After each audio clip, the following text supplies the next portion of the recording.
Have you ever wanted to learn more about your favorite Hollywood stars? You're so elegant and wonderful. I always thought that you were British. Variety Studio invites you to listen in as today's biggest actors get real about their work. I've succeeded and failed as a director, and the failures are kind of the way you learn. But I'm excited to ask you some questions too. With George Clooney and Michelle Pfeiffer, Zendaya and Carey Mulligan, and Glenn Close and Pete Davidson.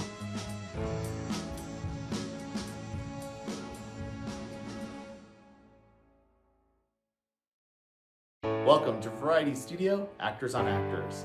I'm Ramin Satudet. As you can see, we're not in our studio this season, but we still have a great lineup for you with 3 must-see virtual conversations. 25 years ago, George Clooney and Michelle Pfeiffer starred together in the romantic comedy One Fine Day.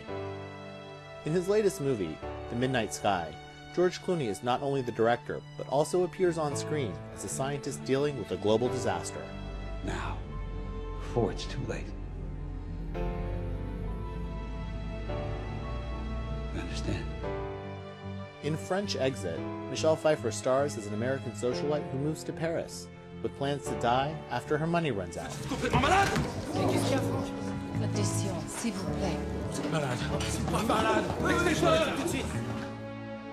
Hi, George. It's good to see you. I haven't seen you in a long time. I don't think I've seen you since the premiere of One Fine Day. I think that was a plan of yours, actually. I think that was that's called a restraining order.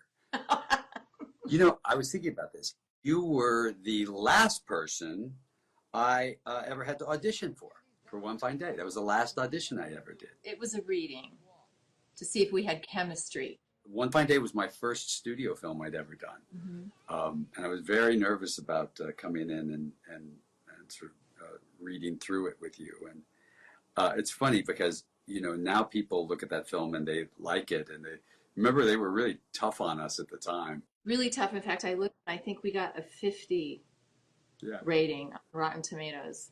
Yeah, and it kind of bombed, too. Didn't we get beat by Beavis and Butthead? Yes, I've been beaten by Beavis and Butthead many times. I remember we were doing press, and I was giving you grief about, because somebody asked you about Grease 2, and you were like, I don't want to talk about it. And I was like, oh, come on. You got the phone call and said, I got Grease 2. And I was in the middle of shooting Batman and Robin at the time, which is now written as the worst film of all time. So I want to talk to you about this film, but I also have questions about your choices in your career. You took a couple of times where you're gone for 4 or 5 years in your career to, I guess it was to be with your kids and to raise your family.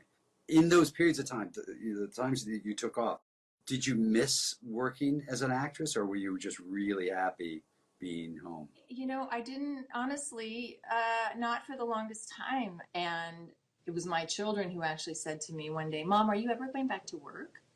Because they missed craft services. Yeah.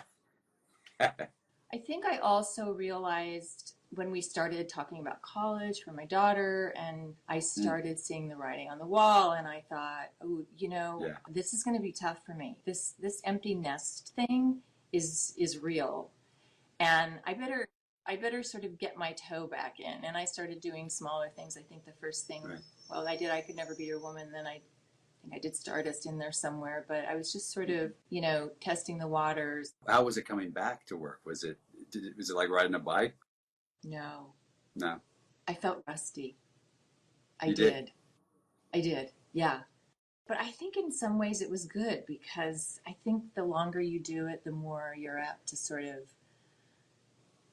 start to use sort of your same bag of tricks. I think you're right. You start to get to a point where there's sort of a safety in things you can do, you know what to do, and you start to repeat yourself in a way. But so you didn't act for 4 years. Was it not until you did Midnight Sky? Yeah. This is sort of the first film I've done in, I don't know, 4 years. I did a little part in Catch to kind of help get the thing made. I don't know if I saw an interview that you did, or I'd heard this statement that you were retiring from acting. I didn't really walk away from the business. I just sort of walked away from the front end of the camera.